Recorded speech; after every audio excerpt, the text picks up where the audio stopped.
चलो, प्रकाश का अपवर्तन पढ़ रहे थे ना। प्रकाश के अपवर्तन में आज से पहले हमने प्रिज्म पढ़ा था। प्रिज्म किसे कहते हैं, प्रिज्म में जो भी टॉपिक था सारे कवर किया था, लगभग डेफिनेशन जितनी चीज का होता है सब कर लिया था। चलो, आज जो पढ़ने वाले हैं वो हमारा मुख्य रूप से होगा प्रिज्म से होकर प्रकाश का अपवर्तन किस प्रकार से होता है, विचलन कोण क्या होता है ना।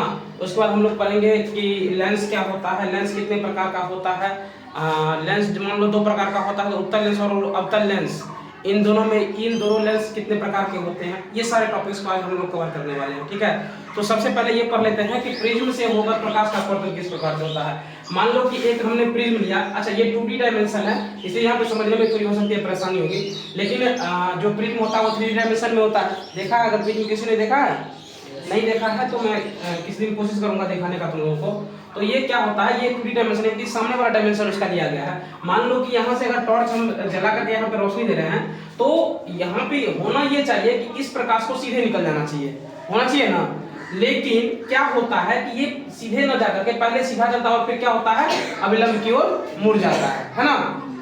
देख रहे हो ना। अगर उसी प्रकार से हम देखें तो अगर ये प्रकाश फिर क्या होता है, यहाँ से टकरा करके O पे आता है और फिर कहाँ चला जाता है, N पे चला जाता है। तो मेनली होता क्या है कि PQ जा करके ये क्या होता है, यहाँ पर देखो EF जा करके फिर RS की तरफ चला जाता है। तो मुख्य रूप से प्रकाश का अपवर्तन प्रिज्म में इसी प्रकार से होता है। प्रिज्म को सीधा रख करके अगर तुम टॉर्च का लाइट जलाओगे तो तुमको ये सीधा सीधा महसूस हो जाएगा कि किस प्रकार से प्रकाश का अपवर्तन उसमें हो रहा है। ठीक है, कोई दिक्कत? अब हम ये समझते हैं कि इसी में एक आता है विचलन कोण क्या होता है, जिसको हम लोग एंगल ऑफ डेविएशन बोलते हैं।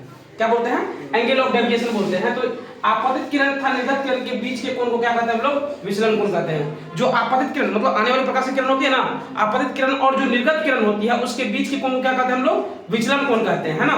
विचलन कोण कहते हैं, जिसको एंगल ऑफ हम लोग डेविएशन भी बोलते हैं। अच्छा, इसको अगर डिटेल्स में जानना है तो हम लोग जब न्यूमेरिकल करेंगे तो वहां पर भी इसको क्लियर कर लेंगे। अगर नहीं होगा तो हम लोग अलग से क्लास में कर लेंगे इसको। ठीक है, अब कह रहे हैं कि प्रिज्म का अपवर्तक कोण अधिक होने पर विचलन कोण भी अधिक होता है। जैसे ही प्रिज्म का अपवर्तक कोण का मान बढ़ेगा, अपवर्तक कोण का मान बढ़ेगा, जैसे ही बढ़ा तो क्या होगा, विचलन कोण का मान भी बढ़ जाएगा।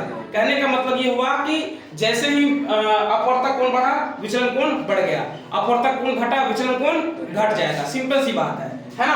अब अगला है हमारा लेंस।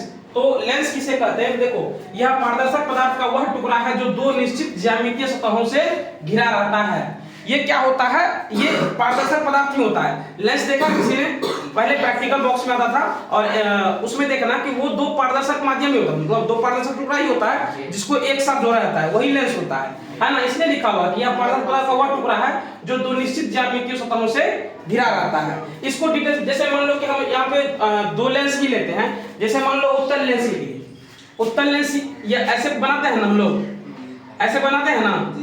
तो अब देखो एक पारदर्शक टुकड़ा ये हुआ, एक पारदर्शक टुकड़ा ये हुआ, और दो ज्यामितीय सतहों से घिरा हुआ है ना। एक तरह से ज्यामिति के अनुसार तो काटा गया है ना, ये घिरा हुआ होता है। किसी प्रकार के लेंस को ये उत्तल लेंस का हम फिगर बता रहे हैं तुमको। ठीक है, अवतल लेंस में भी अगर जाओगे तुम तो ये कुछ इस प्रकार से होता है। अगर तुमने ध्यान दिया होगा तो ये क्या होता है, ये भी दो टुकड़ा ही होता है ना, दो टुकड़ा से बना हुआ है ना। तो ये दो टुकड़ा से बना होता है। ठीक है, और ये निश्चित ज्यामितियों से घिरा होता है। ठीक है, कोई दिक्कत? आगे समझो कि लेंस की दोनों सतहें गोलीय स्फेरिकल या दोनों में एक गोलीय तथा दूसरी समतल होती है। लेंस जो हमेशा बनता है तो उसमें क्या होता है कि उसकी दोनों सतहें क्या होती है, गोलीय होती है, या दोनों में से एक क्या होगा, गोलीय होगा तथा दूसरा क्या होगा, समतल होगा, है ना। इसी प्रकार से लेंस बनता है, या तो दोनों सतह गोलीय होगा या फिर एक समतल होगा, दूसरा क्या होगा, गोलीय होगा। कोई दिक्कत? अब कुछ लेंस की सतहें बेलनाकार या सिलेंड्रिकल भी होती है। कुछ लेंस ऐसे भी होते हैं जिसकी सतहें क्या होती है, बेलनाकार होती है। ठीक है, उसको हम लोग डिटेल्स में पढ़ेंगे बाद में। तो लेंस दो प्रकार के होते हैं, एक होता है उत्तल लेंस जिसको हम लोग कॉन्वेक्स लेंस बोलते हैं, एक होता है अवतल लेंस जिसको हम लोग कॉनकेव लेंस बोलते हैं। ठीक है, तो उत्तल लेंस क्या होता है, उत्तल लेंस उस लेंस को कहते हैं जिसमें किनारे की अपेक्षा मध्य का भाग क्या होता है, अधिक मोटा होता है। इसमें अवतल लेंस उसको कहते हैं जिसका मध्य का भाग पतला और किनारे का भाग मोटा होता है। देखो उत्तल मतलब क्या होता है, उठा हुआ, जिसका बीच का भाग उठा हुआ है वो क्या है, उत्तल लेंस। अवतल मतलब कहने का मतलब जिसका बीच का भाग क्या हो, धसा हुआ, उसको क्या कहेंगे हम लोग, अवतल कहेंगे। सेम उसी प्रकार से देखिए, इस लेंस में मध्य भाग की अपेक्षा किनारे का भाग अधिक मोटा होता है। इसमें देखो किनारे का भाग ये मोटा है ना, ये वाला भाग देखो, इस वाले भाग को देखो, यहाँ पे इस वाले भाग को देखो, मोटा है ना। इसलिए हम इसको क्या कहेंगे, अवतल लेंस, और इसको क्या कहेंगे, उत्तल लेंस कहेंगे। कोई दिक्कत? अब हम देखते हैं कि अब दो प्रकार के लेंस पढ़ लिए। अब उत्तल लेंस भी तीन प्रकार से, इनको हम लोग दोनों प्रकार के लेंस के तीन तीन रूप हैं, मतलब उत्तल लेंस भी तीन प्रकार के होते हैं और अवतल लेंस भी तीन प्रकार के होते हैं। तो ये तीनों रूप जो तुम देख रहे हो ये किसका है, उत्तल लेंस का है, और ये वाला तीनों रूप जो तुम देख रहे हो ये किसका है, अवतल लेंस का है। तो उत्तल लेंस में पहला होता है उभयोत्तल, जिसको हम लोग बायकॉन्वेक्स कहते हैं। क्या कहते हैं, बायकॉन्वेक्स कहते हैं। दूसरा होता है समतलोत्तल, समतलोत्तल होता है या अभिसारी लेंस जिसको बोलते हैं, इसको इंग्लिश में लोग बोलते हैं प्लानो कॉन्वेक्स बोलते हैं। तीसरा होता है अवतलोत्तल, जिसको हम लोग कॉनकेव कॉन्वेक्स बोलते हैं। ठीक है, इसको हम लोग मतलब जिसका एक तल अवतल और दूसरा उत्तल हो, कहने का मतलब इसका एक जो तल होता है, ये इधर वाला जो है वो क्या है, अवतल, बीच में धसा हुआ है ना, तो एक तल अवतल, दूसरा क्या है, बीच में उठा हुआ, तो यानी कि एक तल क्या हो गया, उत्तल हो गया, इसको हम लोग क्या कहेंगे, अवतलोत्तल कहेंगे। उभयोत्तल में क्या होता है, जिसके दोनों तल उत्तल हो, देखो दोनों तरफ से उठा हुआ है ना, इसका मतलब क्या है, ये उत्तलोत्तल है। समतलोत्तल में क्या होता है कि एक तल समतल, दूसरा तल उत्तल। देखो नाम से ही क्लियर है, उत्तलोत्तल मतलब दोनों तल उत्तल है, और समतलोत्तल का मतलब एक तल समतल दूसरा उत्तल है ना। अवतलोत्तल में एक तल अवतल दूसरा उत्तल, समझ में आ गया ना, नाम से ही क्लियर है। ठीक है, अगला है अवतल लेंस का तीनों। अवतल लेंस का एक उभयावतल है बायकॉन्केव, समतलावतल है प्लानो कॉनकेव, और उत्तलावतल है कॉन्वेक्सो कॉनकेव। ठीक है ना।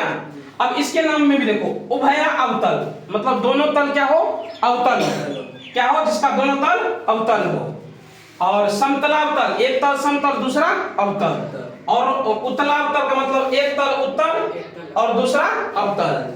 ठीक है, तो इसको हम लोग क्या कहेंगे, उत्तलावतल कहेंगे। ठीक है, कोई दिक्कत? अब देखो एक चीज और लिखे है कि लेंस की वृत्ति या परिधि, जिसको पेरिफेरी कहते हैं, के व्यास को उसका द्वारक कहते हैं। इसकी जो व्यास होती है ना, उसको हम लोग क्या कहते हैं, द्वारक कहते हैं। जैसे मान लो ये उत्तल लेंस है ना, ये उत्तल लेंस है ना, इसकी व्यास क्या होगी, ये इसकी व्यास होगी ना, ये इसकी व्यास होगी ना, तो इसको हम लोग क्या कहेंगे, द्वारक कहेंगे। क्या कहेंगे, द्वारक कहेंगे। इसी को हम लोग एपर्चर भी कहते हैं। ठीक है, इस क्लास में फिलहाल इतना ही पढ़ते हैं, अगले क्लास में आगे और देखेंगे। ठीक है, अगले क्लास में हम लोग और लेंस के बारे में डिटेल्स में जानकारी प्राप्त करेंगे, क्या होता है, कैसे होता है, और लेंस सूत्र भी पढ़ेंगे लास्ट वाले क्लास में। ठीक है, आज के लिए इतना ही।